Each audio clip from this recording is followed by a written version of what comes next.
I'm gonna share the routine that helped me master all my throws, made me stronger and more cardiovascular endurance in such a short amount of time, all while going to a very low level dojo twice a week. I remember I literally started hitting Uchimata in my first competition a couple of months after I just got into judo for the very first time. Obviously, I'm in shape, so that's number one. I just feel like an athlete. Like my footwork just feels fluent, super quick. I can like fit in for a throw like Uchimata in an instant and throw at will pretty much. I've been noticing a lot more compliments and peer recognition and top level guys too, not just anybody. I remember, you know, my training partner that I hadn't seen in a good while, he was just like, Joe, your technique really improved. And that just made me feel more, you know, like that warm, fuzzy feeling you get inside. Like, it sounds ridiculous, but it made me feel like what I was doing was not in vain. It was actually working. I was actually putting my time to good use, and it was way more productive than any time I spent at the dojo. It feels good to know that I've made it this far, and a big contributor is my solo routine. I feel a lot more confident even doing randori up against guys who are even better than me. Even though there's no guarantee I'll beat them, I'm still pretty confident fighting. As a current brown belt myself, my throwing success rate is much higher. I remember last week we were doing randori. Even as tired as I was, like we do around 6 rounds of randori, I still manage to hit a successful Uchimata. Even if I don't manage to do that, I still get them with the ken-ken. Like I just hop and win the battle. Even fighting against super high level national competitive black belts at my dojo, I managed to throw a couple of them and I'm pretty much at the same level as them. I never thought I would get there. So this video is for older, more mature judokas in the age range of mine, you know, like maybe 23 to 40 or 50 even, depending how in shape you are. They've been doing judo for 2 to 5 years. Not just, you know, hobbyist recreational guys, but judokas who are actually serious and they have a serious problem that they want to solve, and they want to accelerate their progress because their current dojo either sucks, it's low level, they don't pay attention to them, they're not progressing. Even if they're going like up to 3 times a week, they're kind of plateauing just like everybody else. But they still want to find a way to progress quicker than everybody else without necessarily competing. This can still apply to you if you're a competitor, absolutely, because I believe if you want to be a high-level judoka, you have to copy, you have to mimic high-level judokas. And chances are, high-level judokas, they all compete. They're all Olympic elite level judokas. So if you're a competitor or not, you should still be doing what they are doing. Training like them, eating like them, looking like them, you know, 10 to 15% body fat, strong, have muscle mass, and thinking like them. Having like that killer instinct of, I'm tired, but it's time to train. All right, I lost this tournament, but what can I do better and how harder should I go in training so this doesn't happen again? You know, that sort of mindset. And if you're fat, you want to get in shape too, this is definitely going to apply to you as well, because this is how to become a top level athlete. You can't be a top level athlete and be like 25, 30% body fat. Those two do not go well. This isn't for you if you're a quitter, you know, if getting hurt or minor discomfort is enough to make you quit. If you can't stick to something consistently, if you're not willing to invest your time, your energy, finances into improving yourself and kind of humbling yourself to look, okay, I'm doing something wrong, there's a problem, I've been trying it on my own, I can't do it. Let me learn from somebody else who has been there and done that. If that isn't you, if you're too proud to admit that you have a problem and you can't solve it on your own, then this isn't for you, I can't help you. So here's the truth, you don't necessarily need a dojo to improve your technique. I'm gonna go more in specifics about how I leverage my time at the dojo, but you don't need to compete to be an elite level judoka. You don't need fancy equipment, you don't need a black belt, you don't need to master a bunch of different techniques, 2 to 3 throws. You know, you don't need a bunch of muscle mass to be good. In fact, if you have a bunch of muscle and you can't fight, it's honestly pathetic. What the heck are you doing? You don't need to destroy your joints, suffer a bunch of injuries by competing. You don't need to compete to be top level. All these are just limiting beliefs and excuses. And quite frankly, you don't need freaking decades of training experience to be considered top level. I'm not gonna let all those limiting beliefs stop you if you watch the end of this video. If you wanna be the guy or girl who does the complete opposite and finds ways around the obstacles and accelerates their progress, regardless of their circumstances, crappy dojo, limited time, etc., keep watching. Post high school, I was doing soccer, right? I was doing soccer. I wanted to be a professional soccer player. And then I decided to go to this community college. I did preseason there, but then I realized it wasn't for me. I was still 18 years old, and I was like, okay, I'm progressing really slow. I have limited time on this earth. What other sport or activity can I get into and have more leverage in, and have more potential, and have more of a shot of actually becoming something of myself? What can I invest all my time, my energy, and testosterone and everything into to give me the best shot at making it? So I decided to go with Judo, long story short. And then I found, after some quick Google searches, some local dojos. This place was 15 minutes away. I decided to go there. I checked it out with my dad, and I didn't really have much experience with dojos, so I was like, all right, this will do. It was literally in like a basement of a I'm not gonna describe the place, but yeah, I trained at this place since 2018. And my last day was in 2024. That's pretty much where I learned the basics of Judo. I got my green belt there. I did my first competition. I met a couple of really good friends there. But yeah, I left that place. I did do all my competitions there, and I did compete for the first time. 5 months into my Judo journey, I did my first competition, and I hit a perfect Uchimata. Let's see if we can get it on the screen here. This is my first competition. And through the methods that I'm gonna show you in this video of how exactly I structured my routine to do this, even five months, dude. Imagine that, 5 months, no prior Judo experience or martial arts experience, just soccer, hitting a perfect Uchimata. I continued practicing after that. I was doing really good. I bought my first grappling dummy, and that's when I really started like leveling up, because now I didn't have to wait for Tuesday and Friday dojo practice.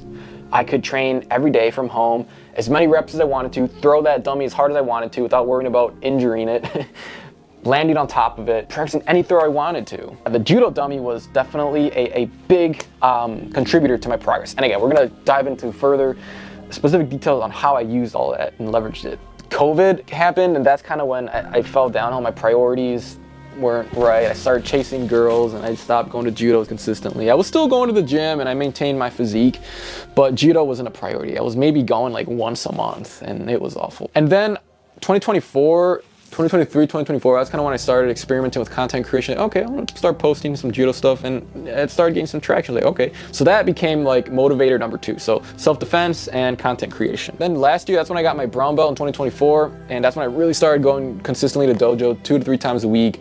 I left that old dojo because of personal problems, and now I'm going to this new dojo called Cohen Brothers, and that's where I found myself now.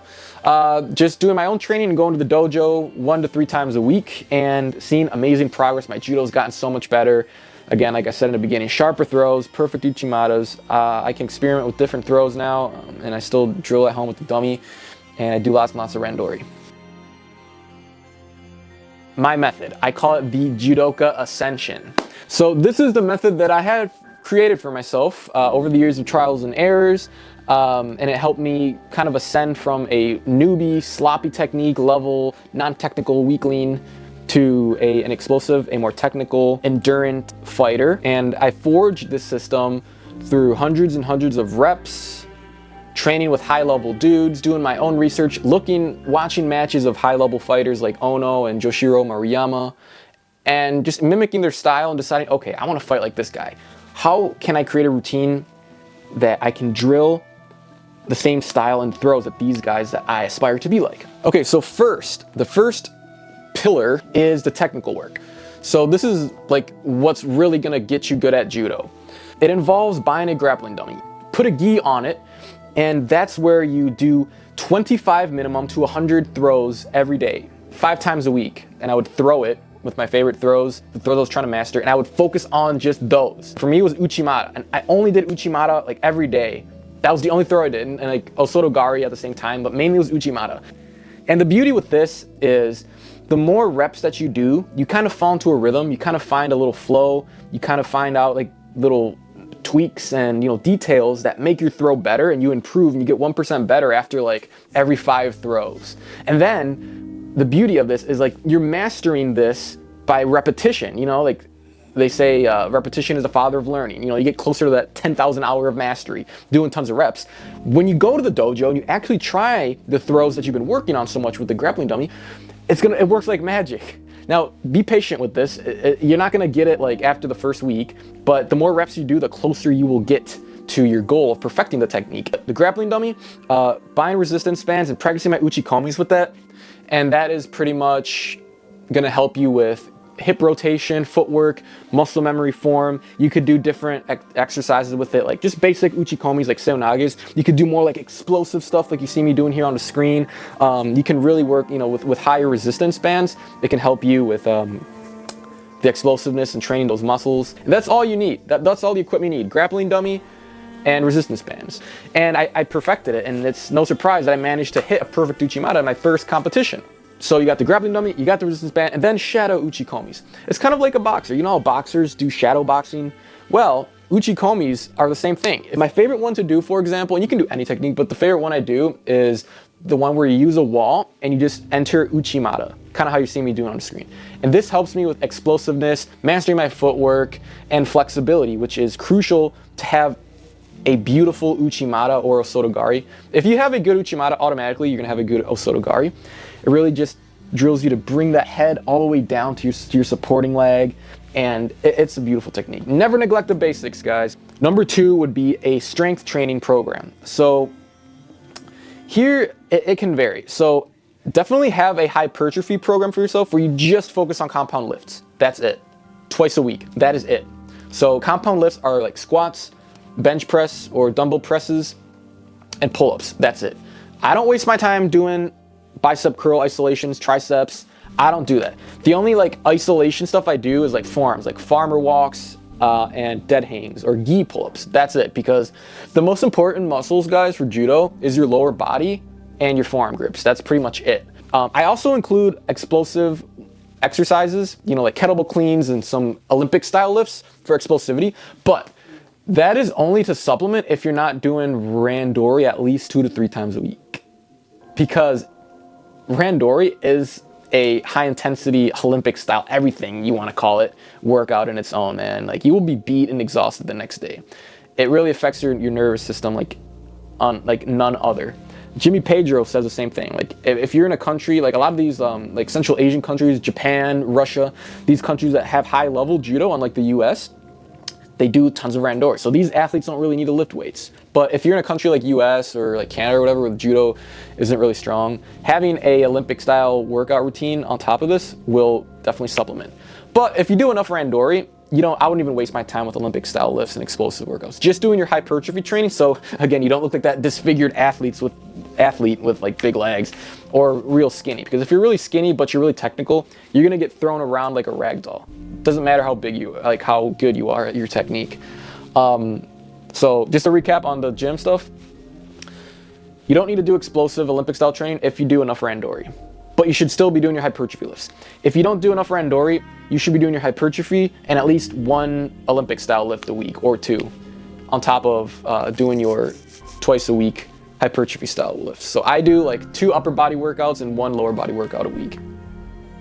If I have that time or energy, I do 2. So total of 3 to 4 times I'm going to the gym. And I do randori ideally 3 times a week.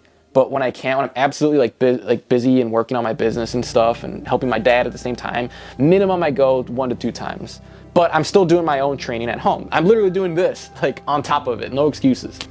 And number 3, which is the dojo. Don't overthink it, guys. Like, if you have a crappy dojo, this is all you should be focusing on mentally, is having the opportunity to throw real human beings, or real uke. The throws that you've been working on with the dummy, you have to be pairing it. You have to keep up with the same level as throwing it with a real human being. What I mean is, don't let your level of skill throwing the dummy exceed the rate at which you can throw a human being. If you can throw a dummy way better than a human being, there's a problem. It should be the opposite. So the reason you're using a dummy is to be good at throwing a real human being. So that's why it's crucial to go to practice 2 to 3 times a week and keep practicing the throws that you're doing on the dummy on a real uke. And if your dojo allows you, stay after for like 15 minutes and do like 3 sets of 5 to 10 throws on a crash pad or something. Find somebody who's willing to throw with you. That's what I do.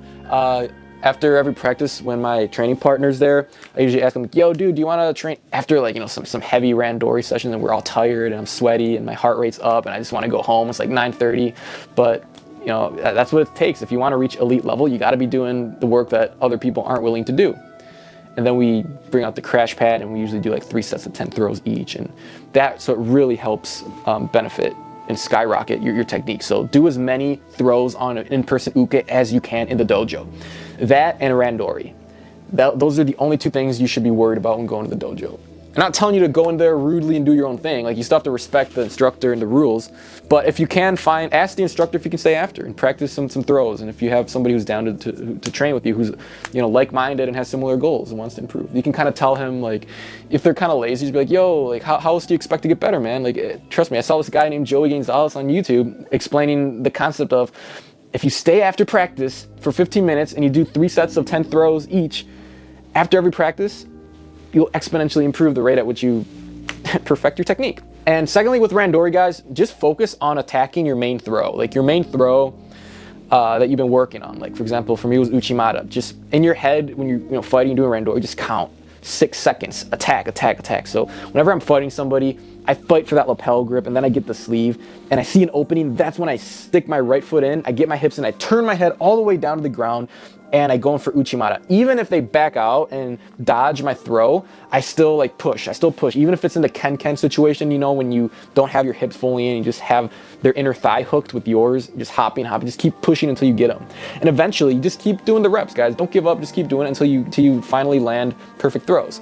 And then you also want to work on your defense. Just imagine your feet are glued to the ground and you're a heavy-ass boulder and nobody moves you.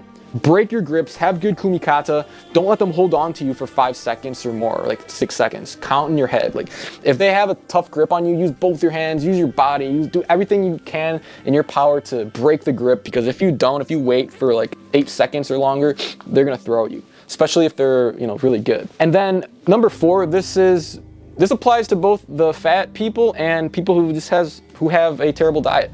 Guys, if you want to be a high-level athlete, you have to shift your mindset. You have to kill the current version of you to become the version of you who can throw cleanly, who's stronger, doesn't gas out after 1 round of randori, has endurance, beautiful technique. What does that ideal version of you have that the current you doesn't?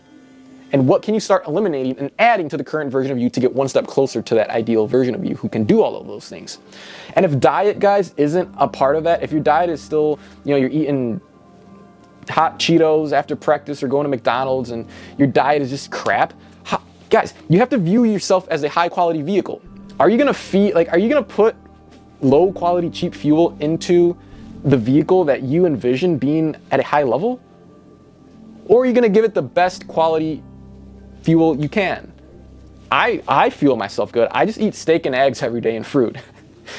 I just eat an animal-based diet. That's pretty much what I do. I like it because it positively influences my cognition. I have better memory. I can think sharper, and I don't feel bloated. Especially before practice, guys. There's nothing worse than those times where I would have, like, you know, just carby food. Even like 2 to 3 hours before practice, I would still feel bloated and just like doing newaza and just warming up, doing high knees. I felt everything, like all the gas and food, like moving around my stomach. Guys, diet is super important. It's also gonna aid your recovery, your hormones. You need good testosterone to be motivated and have strength and like that grit to fight, man. And then you have secondary things like, you know, neck training, which is pretty important. I literally, every morning when I remember, I grab this thing and I put it around my head like this and I hold it and I stretch it to give it some resistance. And then I do like 3 sets of like 20 to 30 neck flexions. Because I also sprained my neck in my second judo competition ever, where I went for this pitiful drop knee seo, and instead of rolling on my shoulder, I felt his weight shifting on my back, and instead I did a forward roll, and then I just sprained my neck. I heard it crack. I felt like a sudden blood rush on my left arm. I was surprised I didn't die. Like, we have it on tape too. I have to find it. I think it's lost, but I remember seeing the recording. I was like, damn, how did I survive that? Thank you, Jesus. Yikes. So it just reminded me of the importance of neck training, guys.